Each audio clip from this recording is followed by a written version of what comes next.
ఈరోజు మనం మాట్లాడబోయే టాపిక్ ఏంటంటే అసిడిటీ ఆర్ యాసిడ్ రిఫ్లక్స్ ఉన్న వాళ్ళలో ఆహార పరంగా ఎలాంటి నియమాలు పాటించాలి. Hello everyone, I'm doctor Anupama. నేను రెనోవా హాస్పిటల్ కొంపల్లిలో కన్సల్టెంట్ గ్యాస్ట్రోఎంట్రాలజిస్ట్ అండ్ హెపటాలజిస్ట్ని.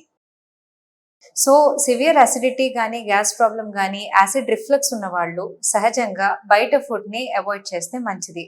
ఎస్పెషల్లీ బాగా వేపుడు పదార్థాలు, oily foods, as well as బాగా కారాలు కానీ పులుపు పదార్థాలు కానీ అవాయిడ్ చేయాలి. And especially tea, coffee consumption కూడా ఈ అసిడిటీని, యాసిడ్ రిఫ్లక్స్ని ఎక్కువగా చేసే అవకాశం ఉంటుంది. సో వాటిని కూడా అవాయిడ్ చేస్తే మంచిది. అండ్ దాంతో పాటుగా చాక్లెట్స్ లేదా కూల్ డ్రింక్స్ లేదా సోడాస్, ఎక్కువ కార్బోనేటెడ్ డ్రింక్స్, ఇవన్నీ కూడా అసిడిటీ, యాసిడ్ రిఫ్లక్స్ని ఇంక్రీజ్ చేస్తాయి అన్నమాట. సో ఇది తినే ఆహారం అనే కాదు, ఇది తినే ఆహారంలో ఎక్కువగా ధాన్యాలు కానీ, fruits, vegetables and easily digestible ఫుడ్స్ని బాగా ఇన్కల్కేట్ చేసుకొని, ఇంక్లూడ్ చేసుకొని తినాల్సిన అవసరం ఉంటుంది. ఏం తింటున్నాం అన్నదే కాకుండా ఎలా తింటున్నాం అన్నది కూడా ఇంపార్టెంట్. వీళ్ళు ఒకేసారిగా ఎక్కువ అమౌంట్లో ఫుడ్ తీసుకోకుండా డివైడెడ్ మీల్స్, అంటే కొద్ది కొద్దిగా కొంచెం కొంచెం గ్యాప్లో ఎక్కువ నెంబర్ ఆఫ్ టైమ్స్ తీసుకుంటే అసిడిటీ కానీ యాసిడ్ రిఫ్లెక్స్ కానీ కంట్రోల్ చేసే అవకాశం ఉంటుంది. అదే కాకుండా టైంకి తినడం కూడా చాలా ఇంపార్టెంట్.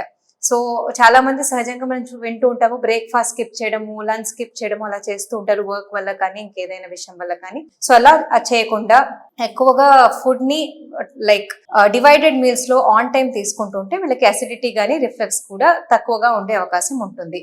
ఇంకో విషయం ఏంటంటే నైట్ డిన్నర్ ని ఎర్లీగా బై 7 or సంథింగ్ ఫినిష్ చేసేసుకొని తినడానికి అండ్ నిద్రపోవడానికి మధ్యలో అట్లీస్ట్ 1 hour గ్యాప్ ఉంటే బెటర్ గా ఉంటుంది.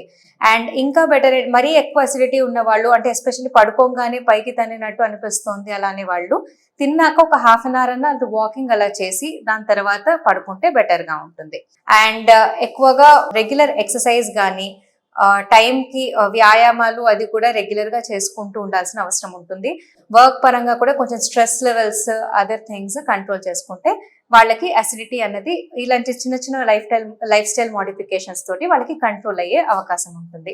సో ఇలాంటి చిన్న చిన్న జాగ్రత్తలు పాటిస్తూ ఉంటే మనము అసిడిటీ నుంచి కొంచెం ఉపశమనం పొందే అవకాశం ఉంటుంది. Stay happy and stay healthy.